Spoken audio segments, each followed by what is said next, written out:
أفلم يسيروا في الأرض فتكون لهم قلوب يعقلون بها أو آذان يسمعون بها فإنها لا تعمى الأبصار ولكن تعمى القلوب التي في الصدور. ويستعجلونك بالعذاب ولن يخلف الله وعده وإن يوما عند ربك كألف سنة مما تعدون.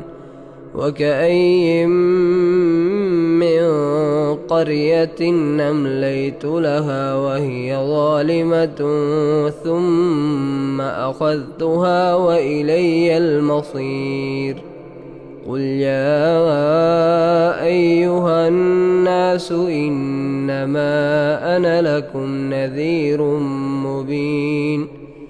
فالذين آمنوا وعملوا الصالحات لهم مغفرة ورزق كريم.